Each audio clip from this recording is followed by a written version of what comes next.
Meet Liz. If you crossed paths with her today, you would see someone who always shows up. She smiles, she checks in, and she fills her role in the community without missing a beat. In her social circles, she is the one people rely on. She offers her time, all of her energy, and her attention freely. But if you try to turn the conversation toward her, asking how she is really doing, she skillfully steers the topic back to you. When asked why she keeps everyone at such a precise distance, Liz has a ready answer. She says she is simply protecting her peace. On the surface, that looks like healthy boundary setting, but beneath the cheerful greetings, that phrase serves as a mask for a deep, hidden isolation.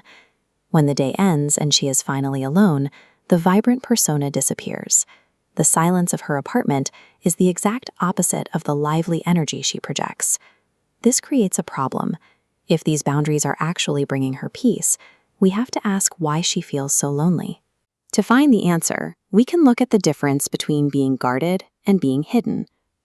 Being guarded is about selectivity and safety, but being hidden, which is Liz's reality, is built on isolation, deflection, and fear.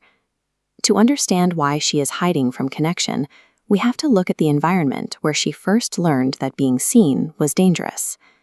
Liz grew up in a high-stress inner-city neighborhood. The world was chaotic and unpredictable, requiring her to be constantly aware of her surroundings. She learned early that the safest way to exist was to keep the peace. At home, she became invisible. She didn't talk back, didn't cause problems, and never added to the stress. At school, she expanded this tactic. She learned to mirror the people around her, laughing when they laughed and dressing how they dressed. She became whatever she needed to be to fit in. This is the chameleon adaptation loop. It's a survival cycle. She perceives a threat, assesses what the people around her needs, alters her personality to match it, and achieves temporary safety. This habit kept her safe as a child, but the more she mirrored the world to avoid conflict, the less she remembered about her own preferences or feelings. As Liz entered adulthood, that survival mechanism didn't go away. It became more active. She began a strategy of constant overgiving.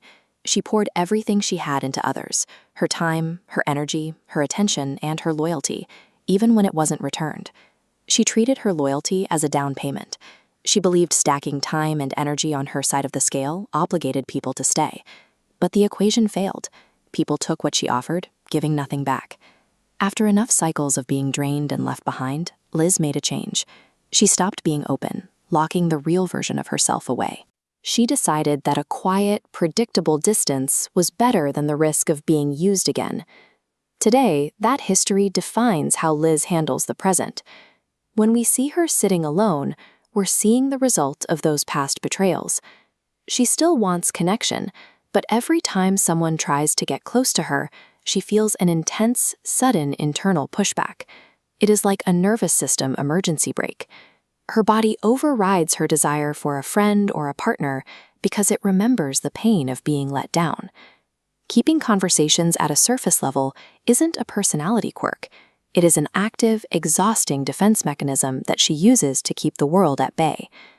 The peace Liz talks about is actually a state of controlled distance.